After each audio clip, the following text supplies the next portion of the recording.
इलाके से कुछ मील दूर जीवा का आशियाना था। उसके घर में उसकी बीवी किरण और फर्जंद राजू रहता था। तीनों के तीनों पतले दुबले और बीमारी में मुब्तला थे। जीवा ज़रात से लकड़ियाँ और जड़ी बूटियाँ लाकर बाजार में फरोख्त करता था। चूल्हे के लिए लकड़ियाँ ले लो, लकड़ियाँ ले लो। कितना दाम है इन लकड़ियों का? मालिक सिर्फ 5 अशर्फियाँ। तू तो ऐसे बोल रहा है जैसे मुफ्त में दे रहा है। मुझे नहीं चाहिए तेरी लकड़ियाँ, तो ही रख। नहीं नहीं मालिक, आप जो देंगे वो मंजूर है। ठीक है, तो फिर ये ले 3 अशर्फियाँ। जीवा वो 3 अशर्फियाँ ले लेता है और फिर देही इलाके के किराने की दुकान में जाता है। भाई ये चावल कितने का है? 1 किलो के 2 अशर्फियाँ। और ये दाल?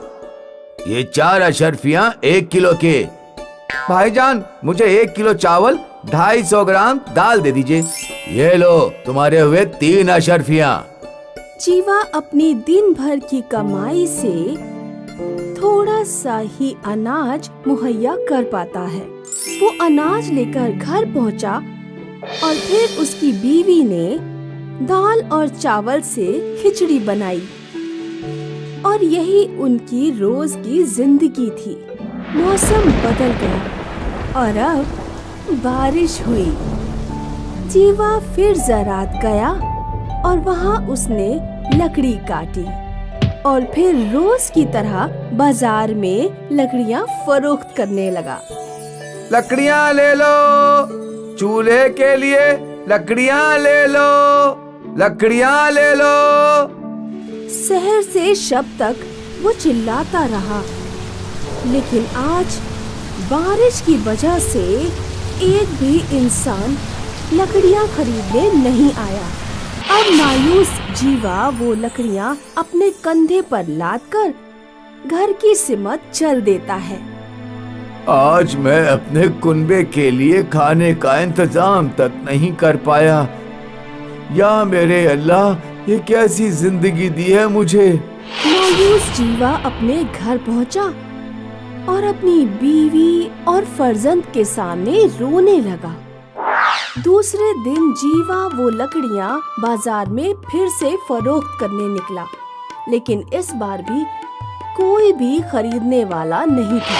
शाम को एक रईसजादी आई और उसने जीवा से लकड़ियाँ खरीदी और जीवा को 5 अशर्फियाँ दे दी। अशर्फियाँ देखकर जीवा बेइंतहा खुश हुआ। वो अशर्फियाँ लेकर किराने की दुकान में गया और वहाँ उसने 1 किलो चावल और आधा किलो दाल खरीदी और अपने फर्जंद के लिए 1 सेब भी खरीदा। सारा सामान लेकर जीवा अपने घर वापस आ ही रहा था कि ज़रात में उसे एक बंगला दिखा और इस बंगले से रोने की सदा बुलंद हो रही थी।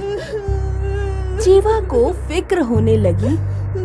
वो उस बंगले में गया और वहाँ उसने देखा कि 4 से 5 साल का एक बच्चा ज़ारो कतार रो रहा है। क्या हुआ बेटा, तुम रो क्यों रहे हो?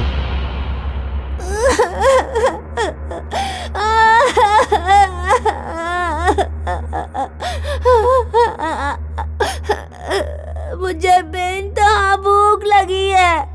मैंने 3 दिन से कुछ नहीं खाया।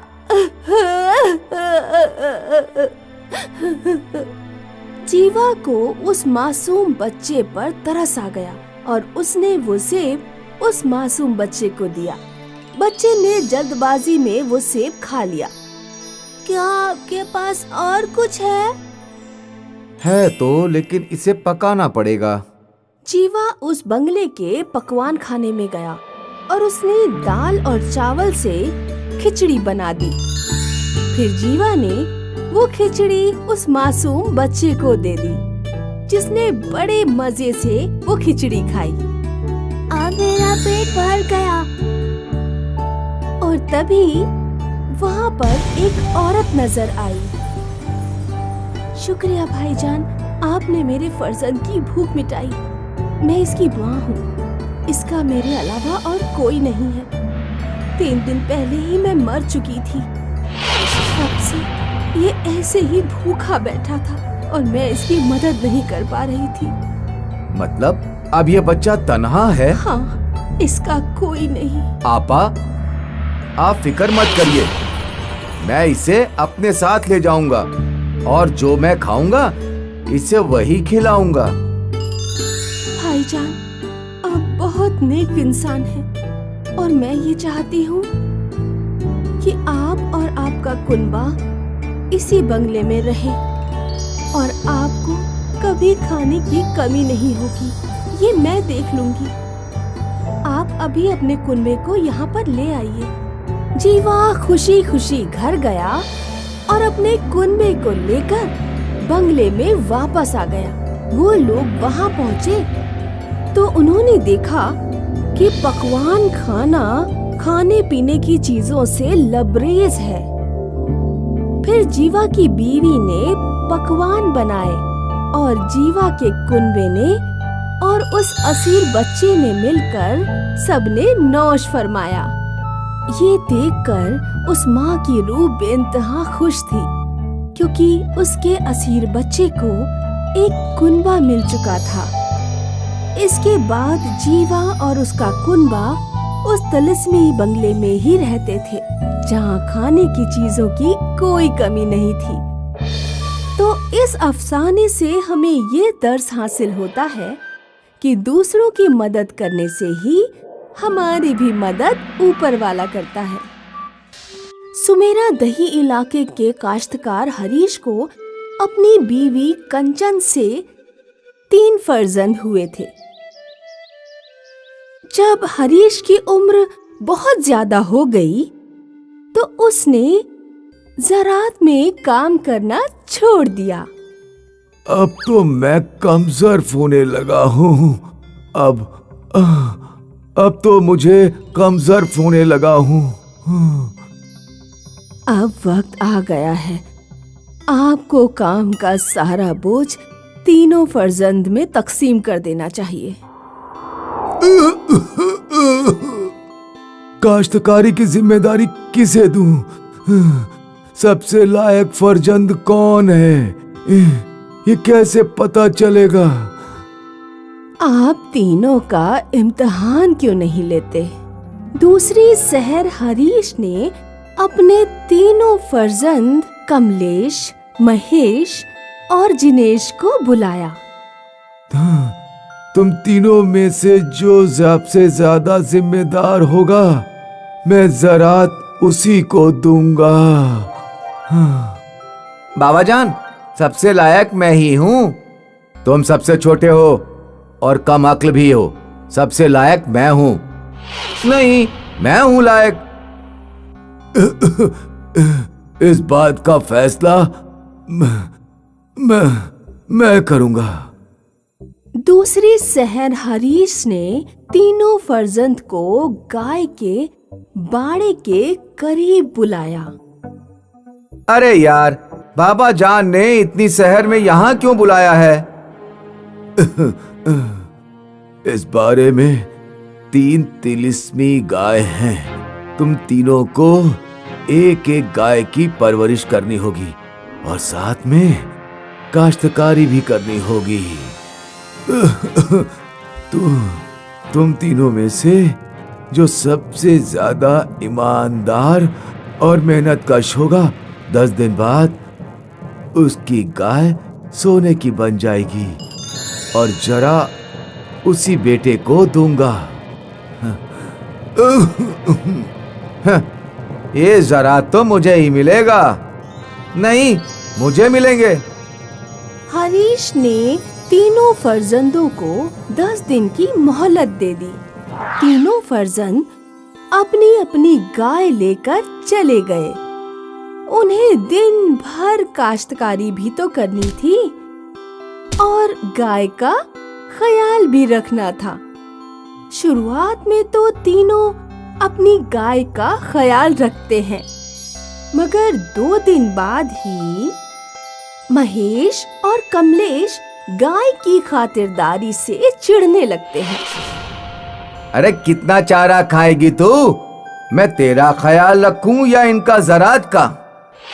सबसे बड़ा बेटा कमलेश ज़रात में मेहनत करने के बजाय सिर्फ गाय के पास बैठा रहता। ले तेरा खाना, तुझे और खाना दूंगा, बस तू सोने की गाय बन जा। लेकिन तीसरा फर्जंद जिनेश ईमानदारी से गाय की परवरिश भी करता और रोज ज़रात में काश्तकारी भी करता था। इस तरह से 10 दिन भी मुकम्मल हो गए। अब तीनों फर्जंदों की अपने वालिद से मिलने की चाह थी। हे भगवान, मेरी गाय तो सोने की बनी ही नहीं। कहीं बाबा जान जरा दूसरे भाइयों को ना दे दें। एक काम करता हूँ, इस गाय पर सुनहरा रंग चढ़ा देता हूँ। अरे अरे अरे, रुक रुक रुक रुक रुक, कहाँ भाग रही है? रुक जा रुक जा रुक जा, कमलेश रुक जा। कमलेश की तरह डरकर महेश ने भी अपनी गाय के ऊपर सुनहरा रंग चढ़ा दिया। अरे सींग क्यों मार रही है? रुक रुक रुक रुक, अभी अभी अभी तेरी पूंछ पकड़ता हूँ।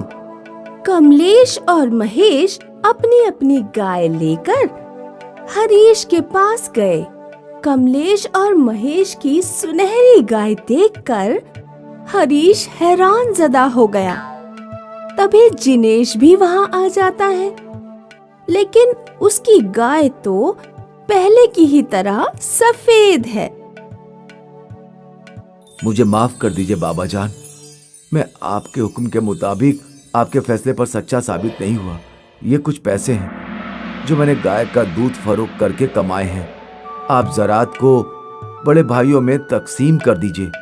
हरीश को अब अपना फैसला करना था। बहुत तफद्दुक करने के बाद उसने फैसला किया।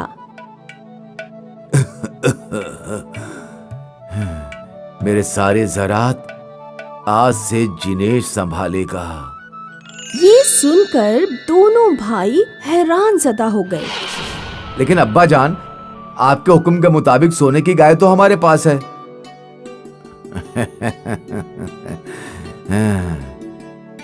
ये कोई तिलिस्मी गाय नहीं है और ना ही एक सोने की बन सकती है। ये तो मैंने सिर्फ तुम्हारे इम्तिहान लेने के लिए कहा था। तुम दोनों ने अपने मुफाद के लिए मासूम गाय पर ऐसा गंदा रंग चढ़ाया, उसे परेशान कर डाला। तुम दोनों भाइयों की यही सजा है कि तुम लोग गाय का बाड़ा संभालोगे। इस अफसाने से हमें ये इल्म हासिल होता है कि जो इंसान फल की चाह ना किए बगैर ईमानदारी से अपना काम करता है, कामयाबी उसी के कदम चूमती है।